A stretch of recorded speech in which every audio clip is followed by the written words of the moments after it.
अच्छा जी, कल जो हमने स्टार्ट किया था topic in vitro in vivo correlation, थोड़ी सी आपको इसकी शायद समझ आ गई होगी। अभी तक जितनी डिस्कशन है उसका एंड रिजल्ट यही है कि successful in vitro in vivo correlation reduces the need for in vivo studies. ठीक है, अगर एक सक्सेसफुल आईवीआईवीसी जो है वो एस्टेब्लिश हो चुका है तो फिर हमें ज़्यादा इन विवो स्टडीज़ करने की ज़रूरत नहीं पड़ती। ह्यूमन को इसमें ज़्यादा ह्यूमन के ऊपर एक्सपेरिमेंट्स की ज़रूरत नहीं पड़ती। हम सिर्फ इन विट्रो स्टडी करके, रिज़ोल्यूशन स्टडीज़ करके तो उससे प्रिडिक्ट कर सकते हैं या उसको हम कोरिलेट कर सकते हैं with the absorption of drug. ठीक है? तो सिर्फ एब्ज़ॉर्प्शन नहीं, इसके साथ और भी पैरामीटर्स हैं, वो भी आज हम वन बाय वन जो है वो उसको थोड़ा-सा डिस्कस करेंगे कि हम क्या-क्या प्रिडिक्ट कर सकते हैं इसमें। ठीक है? तो क्विकली इसको हम कल वाला ज़रा रिवाइज़ कर लें। ये इसकी डेफिनेशन वगैरह थी और फिर उसके बाद बेनिफिट्स ऑफ आईवीआईबीसी, 2 इसके ways of predictability, internal predictability वो कि अगर एक ही जो फ़ॉर्मूलेशन है उसके लिए अगर आईवीआईबीसी जो है वो एस्टेब्लिश किया है तो वो सिर्फ़ उसी फ़ॉर्मूलेशन के लिए वो एप्लीकेबल है। एक्सटर्नल प्रेडिक्टिबिलिटी मीन के अगर एक फ़ॉर्मूलेशन के लिए आईवीआईबीसी हमने एस्टेब्लिश किया है तो वो दूसरी फ़ॉर्मूलेशन के ऊपर भी अप्लाई हो सके। ठीक है? उसके बाद लेवल ए कोरिलेशन हमने किया था।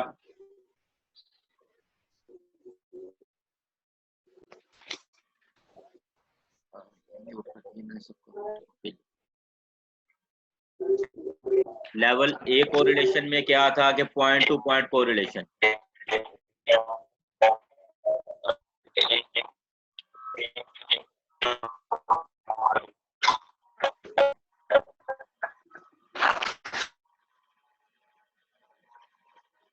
ये किसी का माइक ऑन है अभी तक। चले, पॉइंट टू पॉइंट कोरिलेशन है। ठीक है, तो इसमें परसेंटेज ऑफ ड्रग एब्जॉर्ब्ड उसको हम परसेंटेज ऑफ ड्रग डिजॉल्व के साथ कंपेयर करते हैं। ठीक है, फिर once level A correlation is established and in vitro resolution profile can serve as a surrogate of in vivo performance. तो ये इसमें अगर थोड़ी बहुत कोई मैन्युफैक्चरिंग साइट चेंज करते हैं या मैन्युफैक्चरिंग मेथड चेंज करते हैं या एक्सीपिएंट्स चेंज करते हैं या थोड़ी बहुत फार्मूलेशन में भी चेंज करते हैं तो वो उसको हम उसके लिए हमें नई आईवीआईबीसी करने की ज़रूरत नहीं पड़ती। एक आईवीआईबीसी अगर एक ड्रग के लिए एस्टैब्लिश हो चुका है तो वो अगर थोड़ी बहुत मॉडिफिकेशन फार्मूलेशन में किया तो वो दोबारा उसके लिए ऊपर भी अप्लाई होगी। उसके बाद ये उसकी एग्जांपल थी, इसकी आई होप कि आपको समझ आ गई थी कल प्रैक्टिकल परफॉर्म करने के बाद। कैटेगरीज लेवल बी, इसमें सिर्फ यही है कि सिर्फ पहले वाले में हम सिर्फ सारे के सारे पॉइंट लेके उनको आपस में कोरिलेट करते हैं। लेवल बी और लेवल ए में डिफरेंस सिर्फ यही है कि लेवल बी में हम मीन ले लेते हैं, mean residence time of drug in the body and mean time required for dissolution. उन दोनों को हम सिर्फ एक ही पॉइंट को हम कंपेयर करते हैं विद इन विट्रो के एक पॉइंट को इन विवो के एक पॉइंट के साथ कंपेयर करते हैं। ये कोई बहुत ज़्यादा इंपॉर्टेंट नहीं है, उससे बेहतर जो है वो लेवल सी कोरिलेशन है। लेवल सी में हम क्या करते हैं, establishes a single point relationship between a resolution parameter such as percent drug dissolved at a given time and PK parameter such as AUCRC में।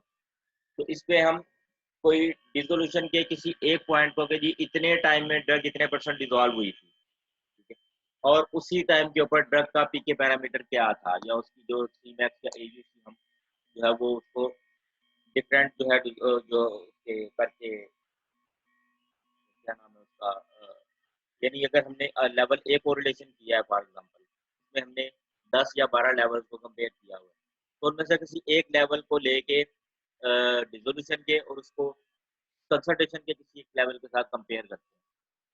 तो इसमें जो है वो सिर्फ सिंगल लेवल या सिंगल पॉइंट कोरिलेशन है, लेकिन useful for the formulation selection and development but has limited application. ठीक है, relates one or several pk parameters to the amount of drug dissolved at several time points।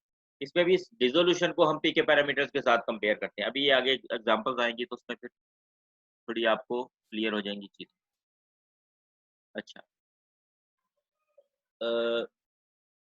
Multiple level C correlations may be feasible to develop a level A correlation। Multiple level C correlation mean के अगर हमने एक drug ली, एक tablet ली, कोई एक formulation ली, उसका एक time point पे हमने उसकी डिसोल्यूशन का रिजल्ट ले लिया और एक हमने उसका कंसंट्रेशन का रिजल्ट ले लिया प्लाज्मा में, ठीक है, और उन दोनों को हमने कंपेयर कर लिया। This is IVC level 3, level C correlation, ठीक है। लेकिन अगर हमने 10 फार्मूलेशंस ली हैं फॉर एग्जांपल, ठीक है, या 15 या 20 फार्मूलेशन ली हैं डिफरेंट, और हर एक का एक एक पॉइंट को हमने कंपेयर किया इन विट्रो पॉइंट को एक इन विवो पॉइंट के साथ, तो ये हमारे पास 10 या 15 वैल्यूज आ गई। तो वो फिर ज्यादा वैल्यूज आ गई तो उनके कोरिलेशन को हम कह सकते हैं कि ये लेवल सी से हमने लेवल ए की तरह का कोरिलेशन किया, जिसमें मल्टीपल पॉइंट कोरिलेशन हमने किया। वैसे लेवल सी जो है वो सिंगल पॉइंट कोरिलेशन है, लेकिन अगर हम बहुत ज्यादा फॉर्मुलेशन लेके तो उनको कंपेयर करेंगे तो वो लेवल सी कोरिलेशन हो सकता है। ये बहरहाल अभी प्रैक्टिकल में इसको परफॉर्म करेंगे तो फिर इसमें कुछ क्लियर हो जाएगी। ये एक इसकी एग्जांपल है level C correlation. Dissolution time and absorption time. Dissolution time mean के कितना टाइम लगा उस ड्रग को डिसॉल्व होने में प्योरली, और फिर उस ड्रग को एब्जॉर्ब होने में कितना टाइम लगा। अब ये जो तीन डिफरेंट टाइप्स आपको नजर आ रही हैं, ये तीन डिफरेंट फार्मूलेशन है ड्रग की, ठीक है। फार्मूलेशन 1 का जिस टैबलेट ने इस टाइम के ऊपर डिसॉल्व हुई थी 1 आवर पे, उसकी एब्जॉर्प्शन 1 आवर पे इतनी थी, यानी 1 आवर पे उसकी डिसोल्यूशन अगर इतनी थी, सपोज के यानी जो टैबलेट 1 आवर पे डिसॉल्व हो रही थी 100%, वो वाली यहाँ पे अगर आप टाइम को देखें तो कितना बनता होगा, ये 0.5 का ऑलमोस्ट 5 मिनट्स बनते होंगे इधर। यानी जो टैबलेट आधे घंटे में डिसॉल्व हो रही है वो 5 मिनट में डिसॉल्व हुई थी। जो टैबलेट 2 घंटे में डिसॉल्व हो रही है, उसकी एक फार्मूलेशन जो है वो समझ लें कि 10 मिनट में डिसॉल्व हुई। दूसरी टैबलेट जो है वो दूसरी फार्मूलेशन उसकी मिनट्स को इसको आप देख लें कि ये 0.5 ये 30 मिनट्स हैं, ये 15 मिनट्स कर लें, ये 10 मिनट्स कर लें, 7 मिनट्स कर लें, यानी डिफरेंट टाइम्स जो है वो उसके डिसोल्यूशन पे लग रहे हैं और इसकी एब्जॉर्प्शन जो है वो 2 घंटे में हो रही है। इसी तरह ये 3 डिफरेंट टैबलेट्स हैं जो कि 2 घंटे में एब्जॉर्ब हो रही हैं और उनकी डिसोल्यूशन में ये इतना डिफरेंस है, कोई जल्दी डिसोल्यूट हो रही है, कोई ज़्यादा देर से डिसोल्यूट हो रही है। लेकिन इन सब का जो है ये कोरिलेशन एक बन गया है, इसको हम कहेंगे कि ये आईवीसी लेवल 3 है। ये डिफरेंट जो है वो हमने फार्मूलेशन ली, उनको हर एक के पॉइंट को ये अब ये सिर्फ लेवल सी कोरिलेशन एक है, ये दूसरा लेवल सी कोरिलेशन है, ये तीसरा है, ये चौथा है, ये पांचवा है, छठा है। तो ये जब हमने मल्टीपल लेवल सी कोरिलेशन या मल्टीपल फार्मूलेशंस के रिजल्ट्स को एक ही जगह पे कंबाइन करके डिस्प्ले किया, तो ये इसको कह सकते हैं कि ये एक type of level A correlation है, ठीक है जी। इसमें कोई कंफ्यूजन नहीं है तो नहीं है? सर एक बार रिपीट कर दें।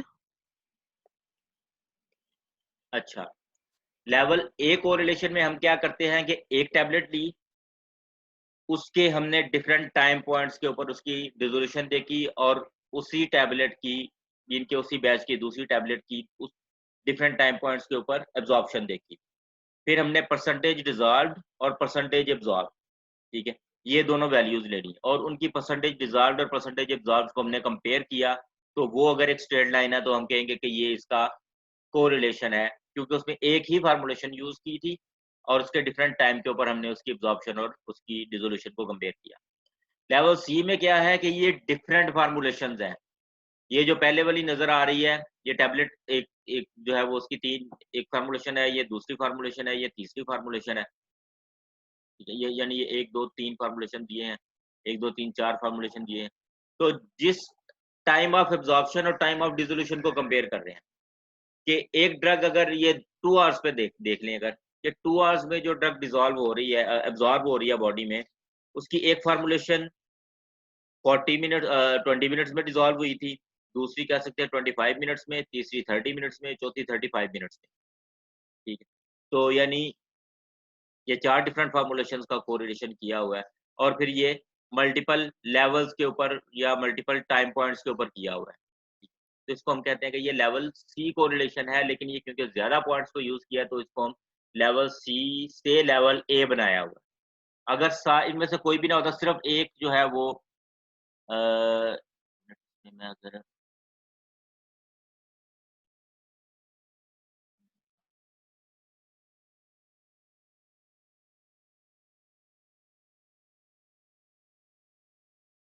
ये वाला सिर्फ अगर यही वाला लिया होता है एक पॉइंट, तो ये लेवल सी कोरिलेशन होना था। अब हमने ज्यादा पॉइंट्स ले लिए, तो ये लेवल ए कोरिलेशन है। ठीक है, इसमें हम कंपेयर क्या कर रहे हैं, dissolution time and absorption time. फिर और पैरामीटर्स भी कंपेयर कर सकते हैं। अब ये क्या है, absorb at time, percentage of drug absorb, ये परसेंटेज ऑफ ड्रग डिसॉल्व, ये जो हमने कल किया था, ये जो लेवल ए कोरिलेशन है बेसिकली।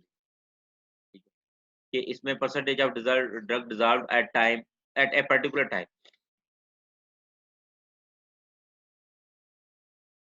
तो ये भी एक लेवल सी से लेवल ए बना हुआ है। डिफरेंस जो है वो लेवल ए और सी में यही है कि लेवल ए में एक ही फार्मूलेशन के डिफरेंट टाइम्स के ऊपर रिजल्ट लिए होते हैं, इसमें डिफरेंट फार्मूलेशंस के डिफरेंट टाइम के ऊपर रिजल्ट लेके तो उनको कंबाइन करके तो फिर लेवल सी को रिलेशन बनता है। ठीक है, level see basically single point को रिलेशन है कि एक टैबलेट के एक इन विट्रो पॉइंट को एक इन विवो पॉइंट से कंपेयर करते हैं, और अगर मल्टीपल फार्मूलेशन लेके तो उनके रिजल्ट्स को कंबाइन कर लेंगे, तो ये एक मल्टीपल फार्मूलेशन है सारी।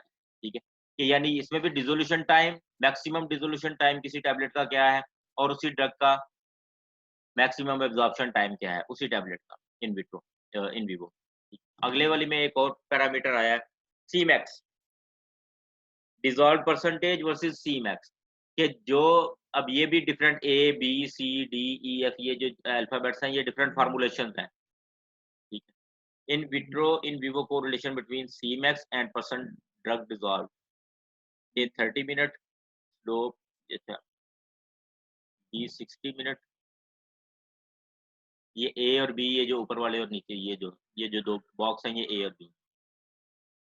इसमें क्या है कि ये जो फार्मूलेशन ए है फर्ज करें, वो क्या है कि उसमें 20% जब वो डिसॉल्व हुई तो उसका सी मैक्स इतना आया था, 0.75 0.9 कह लें आप। जब वो 40% डिसॉल्व हुई तो उसका सी मैक्स इतना है। जब जो जो फार्मूलेशन 60 मिनट्स में डिसॉल्व हो रही है उसका सी मैक्स बढ़ रहा है, सॉरी मिनट्स कह रहा हूँ, परसेंटेज उसकी, कि एक टैबलेट अगर हम उसको डिसोल्यूट करते हैं और एक पर्टिकुलर टाइम में उसकी डिसोल्यूशन होती ही थोड़ी सी है, 20% ड्रग सिर्फ डिसॉल्व हुई है। ठीक है, तो उस टाइम पे उसका सी मैक्स थोड़ा है, जैसे जैसे डिसोल्यूशन बढ़ती जाएगी वैसे वैसे उस ड्रग का सी मैक्स भी बढ़ता जाएगा। तो ये भी एक लेवल सी कोरिलेशन है बेसिकली, क्योंकि इसमें सिर्फ एक फार्मूलेशन नहीं है, इसमें A B C D E F G H J K तक है। ठीक है, मल्टीपल फार्मूलेशन हैं, और उनको हमने कौन कौन से पैरामीटर्स को कंपेयर किया कि percentage of drug dissolve versus C max, कि जो ड्रग 20% डिसॉल्व होती है उसका सी मैक्स थोड़ा है, जो 100% डिसॉल्व होती है उसका सी मैक्स ज्यादा है। ठीक है, तो जब ये रिलेशनशिप एस्टेब्लिश हो जाएगा, तो उसमें फिर जब हमने फर्दर स्टडी करनी होगी तो हम सिर्फ उसकी देखेंगे कि एक टैबलेट है या कितने परसेंट डिसॉल्व हो रही है। जब उसकी परसेंटेज डिसॉल्व पता चल जाएगी तो उससे फिर हम ये प्रिडिक्ट कर सकते हैं कि इसकी सी मैक्स कितनी होगी। तो हम सिर्फ ड्रग कंसंट्रेशन नहीं बल्कि उसके पीके पैरामीटर्स को भी प्रिडिक्ट कर सकते हैं with the help of successful IVIVC. ठीक है जी। उसके बाद जो अगला एक और ग्राफ है, ये T max versus percentage of drug dissolve, कि इसमें भी जिस ड्रग की डिसोल्यूशन थोड़ी है उसका टी मैक्स ज्यादा है। सॉरी, आवाज आवाज नहीं आ रही सही।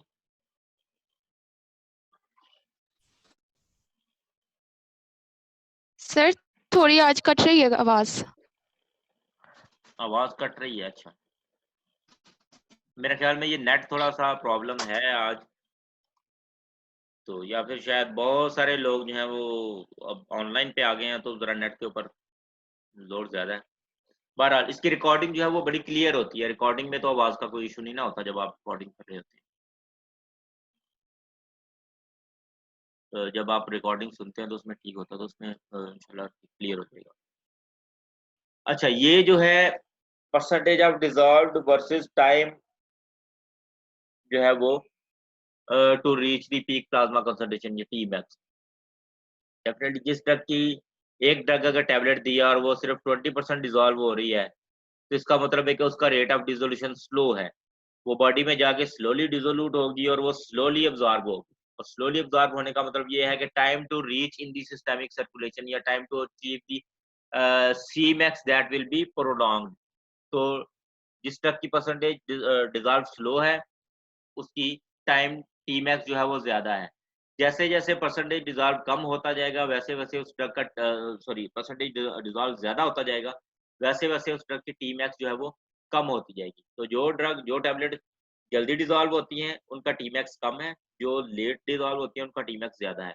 तो जब इस तरह का कोरिलेशन अगर हम किसी फॉर्मूलेशन का एस्टेब्लिश कर लेते हैं, तो उसमें भी फिर ये होता है कि हम नेक्स्ट टाइम हमने अगर एक और बैच बनाया है, तो उसमें सिर्फ हम उसकी डिसोल्यूशन परसेंटेज ड्रग डिसॉल्व देखेंगे और उससे फिर हम प्रेडिक्ट कर सकते हैं कि ये कितने टाइम में जो है इसका Cmax अचीव हो। तो आईवीआईवीसी से ना सिर्फ हम ड्रग की प्लाज्मा कंसंट्रेशन को प्रेडिक्ट कर सकते हैं, बल्कि इससे हम पीके पैरामीटर्स को भी प्रेडिक्ट कर सकते हैं, पर्टिकुलरली Cmax के मैक्सिमम कंसंट्रेशन कितनी होगी कि जब ड्रग डिसॉल्व कितनी हो रही है, तो उसका Cmax कितना है और Tmax को भी, ठीक है? उसके बाद जो है वो अब ये है वही जो पहले वाला ग्राफ था, बिल्कुल ये वही उसी ग्राफ का जो है ना, ये आप कह सकते हैं कि रेपिटेशन है कि परसेंटेज ऑफ ड्रग डिसॉल्व्ड। पहले वाले में जो सबसे पहले जो कल हमने एग्जांपल की थी, उसके अंदर हमने परसेंटेज डिसॉल्व्ड और परसेंटेज अब्सॉर्ब को कंपेयर किया था। इसमें डायरेक्टली परसेंटेज डिसॉल्व को प्लाज्मा कंसंट्रेशन के साथ कंपेयर किया हुआ है, ठीक है? कि जो ड्रग जिनकी कंसंट्रेशन जो है वो जो डिसोल्यूशन कम है, उनकी सीरम लेवल भी कम है, जिनका डिसोल्यूशन ज़्यादा है, उनका सीरम लेवल भी ज़्यादा है। फॉर एग्जांपल एक टैबलेट है, वो 80% डिसॉल्व हो रही है, तो उसका सीरम लेवल यहाँ पे उसने 32 मिलीग्राम पर लीटर जो है वो बताया हुआ है, माइक्रोग्राम पर एमएल, ठीक है। तो जैसे-जैसे परसेंटेज डिसॉल्व कम होती है, वैसे-वैसे सीरम लेवल भी कम हो रहा है। तो इस ग्राफ को ये पर्टिकुलरली आप कह सकते हैं कि सबसे जो है वो एक इम्पोर्टेंट ग्राफ है आईवीआईवीसी में, कि जिसमें directly percentage of drug dissolve को कंपेयर किया हुआ है विद दी प्लाज्मा कंसंट्रेशन। तो प्लाज्मा कंसंट्रेशन को हम प्रेडिक्ट कर सकते हैं विद द हेल्प ऑफ आईवीआईवीसी, अगर ये वाला ग्राफ इस तरह का एक हमने सक्सेसफुल जनरेट कर लिया हुआ है तो। तो ये थोड़ा-सा और चीज़ है एक से रिलेटेड, शायद नहीं है। इसमें ये है कि जो सॉल्वेंट है वो भी मैटर करता है समटाइम, ठीक है? कि सॉल्वेंट चेंज होने से ड्रग की डिसोल्यूशन चेंज होगी, ठीक है? अब ये 2 डिफरेंट प्रोडक्ट्स को कंपेयर किया हुआ है। ये आईवीआईवीसी नहीं है बेसिकली, लेकिन ये है कि effect of solvents on the dissolution है ये सिर्फ। कि अगर 2 टैबलेट्स ली हैं हमने, एक ही प्रोडक्ट की या 2 डिफरेंट फॉर्मूलेशंस ली हैं, ये एक प्रोडक्ट बीई है, एक प्रोडक्ट बीओ है। उनको जब हमने वाटर में उनकी डिसोल्यूशन देखी, तो वाटर में दोनों की डिसोल्यूशन डिफरेंट है। मेबी एक जो है वो जल्दी डिसॉल्व हो रही है वाटर में और दूसरी जल्दी डिसॉल्व नहीं हो रही। तो ये BeO1 जो है वो वाटर में जल्दी डिसॉल्व हो रही है और ये थोड़ा स्लोली डिसॉल्व हो रही है, ठीक है? तो ये आपस में इसका मतलब है कि इसमें हमें फिर जब उनकी डिसोल्यूशन स्टडी करनी पड़ेगी, तो उसमें सॉल्वेंट का भी ख्याल रखना पड़ेगा। कि फॉर एग्जांपल हमने अगर फॉर्मूलेशन चेंज की है और एक एक दफ़ा हमने उसकी आईवीआईवीसी एस्टेब्लिश की है, अगर DO टैबलेट बनाई है और उसकी वाटर में हमने आईवीआईवीसी एस्टेब्लिश की है, वाटर में डिसोल्यूशन चेक की थी। लेकिन अगर हमने दूसरी फॉर्मूलेशन बनाई है उसी ड्रग की, तो उसके लिए भी हमें वाटर में ही चेक करना पड़ेगा, ठीक है? यानी अगर हमने उसकी दूसरी सॉरी अगर उसी तरह की फॉर्मूलेशन बनाई है, तो वो वाटर में चेक कर सकते हैं, लेकिन अगर हमने फॉर्मूलेशन चेंज की, तो मेबी जो नई फॉर्मूलेशन बनाई है, उसकी डिसोल्यूशन जो है वो वाटर के अंदर उस तरह से नहीं है। तो इसलिए सॉल्वेंट भी बड़ा इंपॉर्टेंट है। अब ये 4 एग्ज़ाम्पल्स में पहला वाटर है, दूसरा एसिड है, ये सबसे बेहतर है, ठीक है? यानी उसकी डिसोल्यूशन स्टडी आप एसिड में करें, उससे ये है कि ये 2 डिफरेंट फॉर्मूलेशंस दोनों ऑलमोस्ट सेम रिजल्ट्स दे रही हैं इसमें। तो इसका मतलब है कि इस ड्रग की फॉर्मूलेशन के लिए जो एसिडिक मीडियम है या एसिडिक एनवायरनमेंट है, वो सूटेबल है। तो ये वाली अगर एक स्टोमिक में डिसॉल्व होनी है टैबलेट, तो उसको हम अगर डिफरेंट फॉर्मूलेशंस भी देंगे, तो वो एक ही तरह का रिजल्ट आएगा। चौथा है acid and pH buffer, pH 7.4 phosphate buffer. अब ये 7.4 में भी ये इनका कोरिलेशन है कि एक टैबलेट की डिसोल्यूशन थोड़ी जल्दी हो रही है, दूसरी की थोड़ी डिले हो रही है। चौथा जो है वो पीएच 5.4 फॉस्फेट बफर। इसमें बहुत ज़्यादा डिफरेंस है कि एक फार्मूलेशन बड़ी जल्दी डिसॉल्व हो गई फौरन ही, और दूसरी फार्मूलेशन जो है वो काफ़ी सॉरी ये परसेंटेज डिसॉल्व है ना, एक फॉर्मेशन डिसॉल्व हो ही नहीं रही, दूसरी जो है वो बड़ी अच्छी डिसॉल्व हो रही है। पहले वाली में भी ये थोड़ा-सा इसी तरह था कि पहले वाली BO1 जो है ये कम डिसॉल्व हुई है और BE जो है ये ज़्यादा डिसॉल्व हुई है वाटर में। ये जो है दूसरे सॉल्वेंट के अंदर दोनों ऑलमोस्ट इक्वली डिसॉल्व हो रही है। तीसरे में ये जो BO है ये कम डिसॉल्व हो रही है, BE ज़्यादा हो रही है। चौथे में BO बिल्कुल कम हो रही है और BE जो है वो काफ़ी ज़्यादा हो रही है। तो ये सॉल्वेंट भी अफ़ेक्ट करता है फॉर एस्टेब्लिशमेंट ऑफ IVIBC। तो अगर हमने एक सॉल्वेंट के अंदर एस्टेब्लिश किया तो अगली दफ़ा भी उसी सॉल्वेंट में ही हम इन विट्रो स्टडी करके तो उसको प्रिडिक्ट कर सकते हैं इन विवो स्टडी के साथ। अगर हमने सॉल्वेंट चेंज कर लिया तो इसका मतलब है कि मे बी उस सॉल्वेंट के अंदर उसकी डिसोल्यूशन और तरह की आई है और हमारा जो है वो प्रिडिक्शन जो है वो ठीक नहीं है या वो बायस्ड आप कह सकते हैं। हाँ, तो बोला नहीं जा रहा, गला मेरा बड़ा बैठा है। ठीक है। तो ये IVIBC जो है वो यहाँ तक की है सारी डिस्कशन। इसमें अगर कोई क्वेश्चन अभी तक है तो वो बता सर ये परसेंटेज डिसॉल्व और टाइम के दरमियान जो ग्राफ आ रहा है ये कौन से लेवल ऑफ कोरिलेशन में आएगा? ये लेवल 1 है। लेकिन ये कोरिलेशन नहीं है, बेसिकली ये दो फॉर्मुलेशंस को हमने कंपेयर किया हुआ है। ये इन विट्रो और इन विवो कोरिलेशन नहीं है। ये इफेक्ट ऑफ सॉल्वेंट है on the formulation. For example एक ड्रग है आइबुप्रोफिन है, उसकी ये एक तरह की टैबलेट BO रखी और दूसरी तरीके से एक और टैबलेट बनाई हुई जो BE है, ठीक है। फिर उनको हमने वाटर के अंदर डिसॉल्व करके देखा तो जो एक तरह की फॉर्मुलेशन है आइबुप्रोफिन की वो कम डिसॉल्व हो रही है, उसकी परसेंट मैक्सिमम जो टाइम टाइम तक 8 आवर्स तक उसकी मैक्सिमम डिसोल्यूशन 60% हुई है। जो दूसरी है वो 4 आवर्स पे ही ऑलमोस्ट 100% डिसॉल्व हो गई। ठीक है। तो एक फार्मूलेशन को जो है ना वो दो different formulation of same drugs को कंपेयर किया है 4 सॉल्वेंट्स के अंदर। तो उनमें देखा कि इफेक्ट ऑफ सॉल्वेंट जो है वो मिनिमम है वो एसिड के केस में। अगर एसिड में डिसॉल्व करेंगे तो दोनों फार्मूलेशन ऑलमोस्ट सेम टाइम के ऊपर और सेम पैटर्न पे डिसॉल्व हो रहे हैं। तो सर इसके लेकिन लिए जी, जी। इन फॉर्मुलेशंस का ओवरऑल तो आईवीआईबीसी के ऊपर इफेक्ट होगा ना? IVIBC एस्टेब्लिश करने के लिए सॉल्वेंट का ज़हन में रखना ज़रूरी है। इस ग्राफ का मतलब ये है कि ये ओके नहीं है सर। कि आपने जब IVIBC एस्टेब्लिश किया, जब ज़ाहिर है उसके लिए डिसोल्यूशन स्टडी तो आपने की है ना IVIBC की, और वो डिसोल्यूशन जी स्टडी किस सॉल्वेंट में की है, ठीक है। फॉर एग्जांपल आप एक एक फार्मूलेशन बनाना चाह रहे हैं, लेवल ए की बात कर रहे हैं हम, लेवल ए कोरिलेशन की, जिसमें हमने बात की थी कि थोड़ी सी फार्मूलेशन चेंज होने को भी ये उसको लिए एक्सेप्टेबल है कि अगर हमने एक फार्मूलेशन से थोड़ी सी चेंज की है तो वो। लेकिन अगर हमने एक फार्मूलेशन बनाई है, उसका IVIB से एस्टेब्लिश कर लिया है वाटर के अंदर, ठीक है। पहले ग्राफ को देखें, अगर उसी ड्रग की अगर हमने एक और फार्मूलेशन बनाई है तो उसको अगर हम वाटर के अंदर ही उसकी डिसोल्यूशन करके तो उसको कंपेयर करेंगे या उसको उसके लिए प्रिडिक्ट करेंगे तो वो ठीक नहीं होगा, क्योंकि वाटर में उसकी फार्मूलेशन चेंज होने से वाटर के अंदर उसकी डिसोल्यूशन चेंज हो गई कि एक टैबलेट जो है वो बहुत ज्यादा डिसॉल्व हो रही है और दूसरी फार्मूलेशन उसी ड्रग की कम डिसॉल्व हो रही है, ठीक है।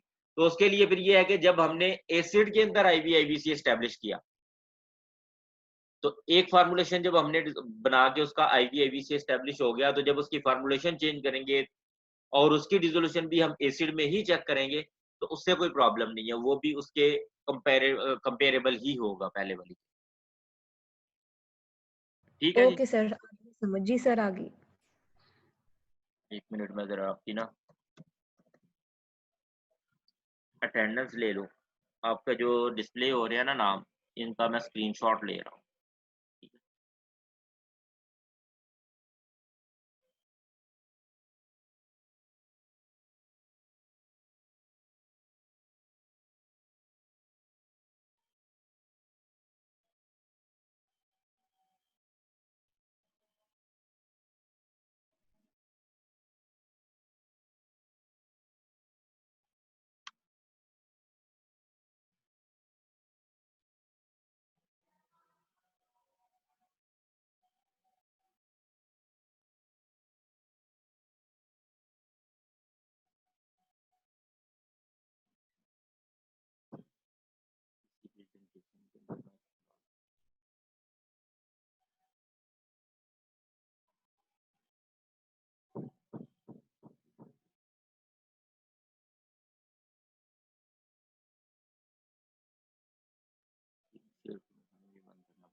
टोटल अभी कितनी बारिश।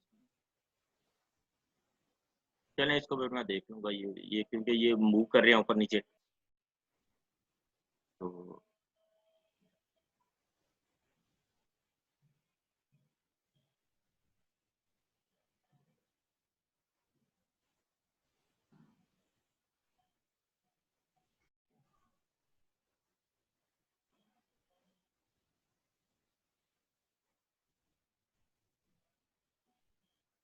चलें ठीक हो गया। सही है। अभी तकरीबन 5-7 2 बजे आपकी क्लास है अगली।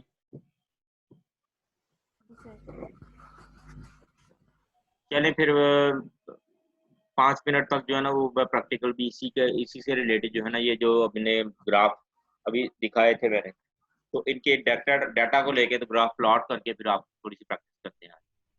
ठीक है, उससे जो है वो जरा ये कॉन्सेप्ट ज्यादा क्लियर हो जाए। ठीक है जी, ओके सर। चलें ठीक है फिर इंशाल्लाह मिलते हैं 5 मिनट बाद।